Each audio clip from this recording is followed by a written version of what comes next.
peux-tu nous dire où nous sommes actuellement? Oui, bonjour. Nous sommes actuellement à bord de Fleur de Sel, notre Dufour 455 grand large. Nous sommes au sec dans un chantier qui s'appelle Petros Boat Club à 50 km au nord d'Athènes.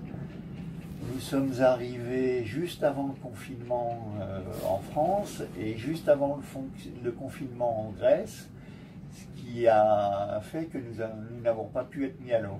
Donc nous restons en attente d'une mise à l'eau éventuelle dans les jours ou dans les semaines à venir.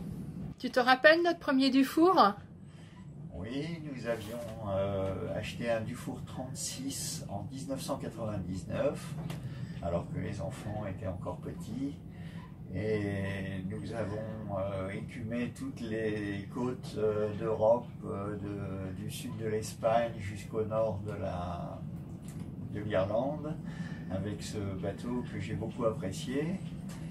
Et j'ai également fait avec ce bateau une Transquadra solo, qui m'a permis de découvrir une traversée océanique en solitaire. Parle-nous un petit peu là de la Transquadra solo. Alors la Transquadra, j'ai fait celle de 2002-2003. Et si j'avais l'habitude de naviguer en solitaire ou en équipage réduit, j'avais fait relativement peu de régates. Je m'étais préparé en faisant la course des îles 2 ou 3 années avant. Et j'avais surtout préparé pour faire la traversée en solitaire dans les meilleures conditions. Et j'étais très content d'arriver à faire une belle 4e place derrière les pogos qui commençaient à arriver en force sur la course. Mon meilleur souvenir de cette Transquadra, c'est le fait d'arriver en Martinique, de voir la Martinique, en sachant que j'avais traversé l'océan en solitaire. C'était un moment assez fort. Voilà, et l'arrivée, bien sûr, accueillie par un petit punch. Et du coup, le Dufour 36, tu l'avais préparé comment pour la course? Alors, je l'avais préparé de façon à pouvoir, bien sûr, manœuvrer facilement tout seul. J'avais rajouté un petit peu d'accastillage pour pouvoir faire toutes les manœuvres en solitaire depuis l'arrière du bateau. J'avais également mis un très bon pilote et des systèmes pour avoir de l'énergie, une éolienne et un panneau solaire notamment. J'avais également, Dufour m'avait également aidé en me fournissant un tangon supplémentaire et en me mettant le safran du tirant d'eau plus profond que je n'avais pas au départ sur mon bateau. Et tu communiquais pendant cette course? Oui, j'ai communiqué par mail tous les jours grâce au satellite Iridium. En 2007, on a changé de bateau, pourquoi? En 2007, nous avons acheté un 455 car nous voulions un bateau plus confortable, avec plus d'autonomie et plus rapide pour faire des traversées et des croisières de plus en plus longues. Et c'est finalement ce bateau que nous avons transformé en bateau de voyage à partir de 2013, lorsque j'ai cessé mon activité pour naviguer environ 6 mois par an. En 2015, nous sommes partis vers le nord. J'en ai des merveilleux souvenirs. Tu peux nous raconter quel était notre projet? Oui, depuis longtemps, nous étions attirés par la Norvège et les pays nordiques et leurs fabuleux paysages.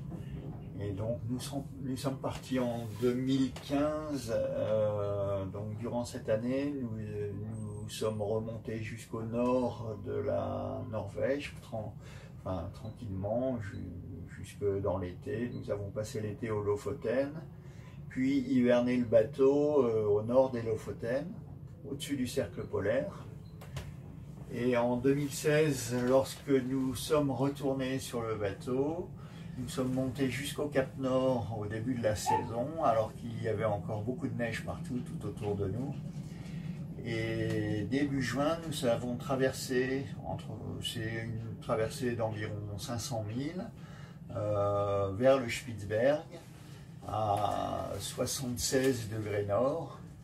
Nous avions envie de fréquenter la glace et de voir comment c'était, de voir des ours polaires ou des morses et de découvrir ce monde-là. Et nous avons été particulièrement enchantés, c'était vraiment extraordinaire.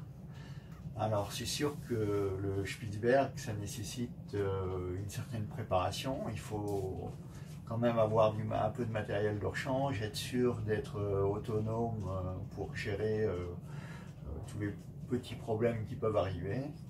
Mais tout s'est très bien passé avec notre bateau qui a été vraiment formidable et bien adapté aux navigations qu'on a faites. Nous étions combien à bord? Alors nous étions deux et un ami nous a rejoint une partie du temps au Spitzberg par avion et il a fait la traversée de retour avec nous. Comment s'est-on organisé à bord pendant cette période de confinement en Grèce? Alors les règles de confinement sont à peu près équivalentes à celles qu'on peut avoir en France. Et donc on a un papier, une attestation pour sortir, promener le chien, et notamment ou faire des courses. Et sinon, nous vivons à bord du bateau, mais dans un mode un peu dégradé, puisque nous sommes un peu comme en camping, avec les sanitaires en bas. On a l'électricité, le wifi, donc tout va bien. Voilà, au revoir et bonne navigation, bonne navigation à tous.